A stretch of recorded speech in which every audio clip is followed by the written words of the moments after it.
ನಮಸ್ಕಾರ ಮಕ್ಕಳೇ. ಒಂದು ಕತೆ ಹೇಳಲಾ?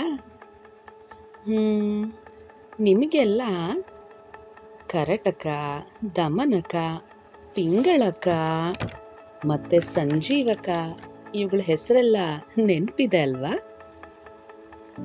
ಈ ಕರಟಕ ದಮನಕಗಳು ಈಗ ಪಿಂಗಳಕ ಸಿಂಹದ ಹತ್ರ ಹೋಗಿದ್ದಾವೆ. ಪಿಂಗಳಕ ಸಿಂಹ ನೀರು ಕುಡಿಯೋವಾಗ ಹೆದರ್ಕೊಂಡು ಬಂದ್ಬಿಟ್ಟಿತ್ತಲ್ಲ ಯಾವುದೋ ಶಬ್ದ ಕೇಳಿ. ಅದು ಹೆದರ್ಕೊಂಡಿದ್ದಕ್ಕೆ ಕಾರಣ ಏನು ಅಂತ ಕೇಳೋಕೆ ಹೋಗಿದ್ದಾವೆ. ದಮನಕ ಪಿಂಗಳಕ ಸಿಂಹದ ಹತ್ರ ಹೋಗಿ ಕೇಳ್ತಂತೆ, ಸ್ವಾಮಿ, ಯಾಕೆ ನೀವು ತುಂಬ ಹೆದರ್ದಂತೆ ಕಾಣಿಸ್ತಿದ್ದೀರಾ ಅಂತ. ಪಿಂಗಳಕ ಸಿಂಹ ಹೇಳ್ತಂತೆ, ನನಗೆ ಯಾವ ಭಯ, ಇಡೀ ಕಾಡಿನ ರಾಜ ನಾನು, ನನಗೇನು ಭಯ ಇಲ್ಲಪ್ಪ ಅಂತ ಹೇಳ್ತಂತೆ. ಆಗ ದಮನಕ ಹೇಳ್ತಂತೆ, ಇಲ್ಲ, ನೀವು ನೀರು ಕುಡಿಯೋಕೆ ಹೋಗಿ ಹೆದರಿ ಓಡ್ ಬಂದಿದ್ದು ನಾನು ನೋಡಿದೆ. ಹಾಗಾಗಿ ನಮ್ಮ ಹತ್ರ ಹೇಳ್ಕೊಳ್ಳಿ ನಿಮ್ಗೆ ಯಾಕೆ ಭಯ ಆಯಿತು ಅಂತ. ನಾವು ನಿಮ್ಮ ಸಮಸ್ಯೆಗೆ ಪರಿಹಾರನ ಖಂಡಿತ ಹೇಳ್ತೀವಿ ಅಂತ. ನಾನು ಹೆದರ್ಕೊಂಡಿದ್ದು ಹೇಗೂ ಇವೆರಡು ನೋಡ್ಬಿಟ್ಟಿದ್ದಾವೆ ಅಂತ ಪಿಂಗಳಕ ಸಿಂಹ ಹೇಳ್ತಂತೆ. ಕರಟಕ ದಮನಕಗಳೇ, ನಾನು ಈ ಕಾಡು ಬಿಟ್ಟು ಹೊರಟು ಹೋಗೋಣ ಅಂತ ಅನ್ಕೊಂಡಿದ್ದೀನಿ. ಯಾಕೆ ಗೊತ್ತಾ, ನಾನು ನೀರು ಕುಡಿಯೋಕೆ ಅಂತ ಹೋಗಿದ್ನಲ್ಲ, ಅಲ್ಲಿ ಬೇರೆ ಯಾವುದೋ ಪ್ರಾಣಿದು ಜೋರ್ ಧ್ವನಿ ಕೇಳಿದೆ. ಅದು ಬಹಳ ಭಯಂಕರವಾಗಿತ್ತು. ಅದರ ಧ್ವನಿನೇ ಅಷ್ಟು ಭಯಂಕರವಾಗಿತ್ತು ಅಂದಮೇಲೆ ಆ ಪ್ರಾಣಿ ಇನ್ನೆಷ್ಟು ಭಯಂಕರವಾಗಿರ್ಬೋದು ಅಲ್ವಾ? ಆ ಪ್ರಾಣಿ ನನ್ನ ಸಾಯಿಸೋಕೆ ಮುಂಚೆ ನಾನೇ ಈ ಕಾಡ್ಬಿಟ್ಟು ಹೊಟ್ಟೋಗ್ತೀನಿ ಅಂತ ಹೇಳ್ತಂತೆ ನಮ್ಮ ಪಿಂಗಳಕ ಸಿಂಹ. ಇದಕ್ಕೆ ದಮನಕ ಸ್ವಲ್ಪ ನೆನ್ನಕ್ಕು ಹೇಳ್ತಂತೆ, ಅರೇರೆ ಸ್ವಾಮಿ, ನೀವು ಹೇಳ್ತಿರೋದು ಹೇಗಿದೆ ಅಂದರೆ ನಗಾರಿ ಸದ್ಗೆ ನರಿ ಹೆದರ್ಕೊಂಡು ಹಂಗಿದೆ ಅಂತ. ನಗಾರಿ ಸದ್ದಿಗೆ ಹೆದರಿದ ನರಿನ? ಇದ್ಯಾವ್ದಿದು ಕಥೆ? ಈಗ ಹೇಳ್ತೀನಿ ಕೇಳಿ. ಒಂದು ಕಾಡಲ್ಲಿ ಗೋಮಯ ಅನ್ನೋ ಒಂದು ನರಿ ಇತ್ತಂತೆ. ಆ ನರಿಗೆ ಬಹಳ ಹಸುವಾಗಿತ್ತಂತೆ. ಊಟ ಹುಡುಕ್ತಾ ಅದೊಂದು ಯುದ್ಧ ಭೂಮಿ ಹತ್ರ ಬಂತಂತೆ. ಆ ಯುದ್ಧ ಭೂಮಿಲಿ ಯಾರೂ ಇರಲಿಲ್ಲಂತೆ. ಯುದ್ಧ ಆದ್ಮೇಲೆ ಎಲ್ಲರೂ ಸತ್ತಿದ್ರಲ್ವಾ, ಹಾಗಾಗಿ ಯುದ್ಧ ಭೂಮಿ ಖಾಲಿನೇ ಇತ್ತು. ಆದ್ರೆ ಆ ಯುದ್ಧ ಭೂಮಿ ಹತ್ರ ಈ ಗೋಮಯ ನರಿಗೆ ಬಹಳ ದೊಡ್ಡ ಸದ್ದು ಕೇಳಿಸ್ತಂತೆ.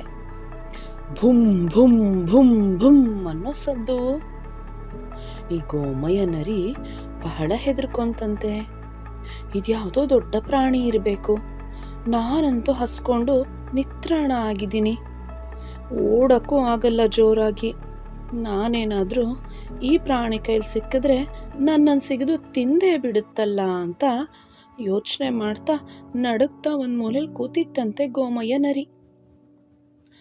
ಆದ್ರೂ ಸ್ವಲ್ಪನೇ ಸುಧಾರಿಸ್ಕೊಂಡು, ಈ ಶಬ್ದ ಒಂದೇ ಥರ ಬರ್ತಿದೆ, ಇದು ಯಾವುದೋ ಪ್ರಾಣಿ ಅಂತೂ ಆಗಿರೋಕ್ಕೆ ಸಾಧ್ಯ ಇಲ್ಲ ಅಂತ ಧೈರ್ಯ ತಗೊಂಡು ಶಬ್ದ ಬಂದಿದ್ದ ಕಡೆ ಮೆಲ್ಲಗೆ ಹೋಯ್ತಂತೆ.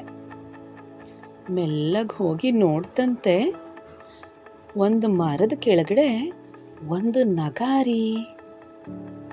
ಆ ನಗಾರಿಗೆ ಮರದ ಕೊಂಬೆ ತಾಕ್ತಾ ಇದ್ದಿದ್ರಿಂದ ಭಮ್ ಭಮ್ ಶಬ್ದ ಬರ್ತಿತ್ತಂತೆ.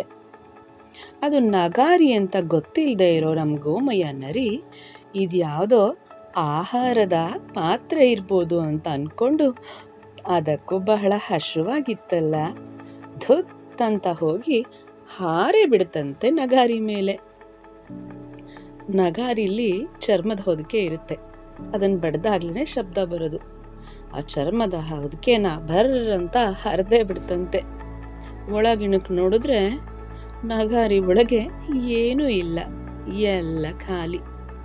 ಹೀಗೆ ಬರೀ ಶಬ್ದದಿಂದನೇ ಅಂಜ್ತಾ ಅಳುತ್ತಾ ಕೂತಿದ್ದ ಗೋಮಯ್ಯನರಿಗೆ ತಿನ್ನೋಕೋ ಏನೂ ಸಿಗ್ಲಿಲ್ಲ, ಭಯಕ್ಕೂ ಏನೂ ಅರ್ಥ ಇರಲಿಲ್ಲ. ಹೀಗಾಯ್ತು ಅಂತ ದಮನಕ ನರಿ ನಮ್ಮ ಪಿಂಗಳಕ ಸಿಂಹಕ್ಕೆ ಹೇಳ್ತಂತೆ.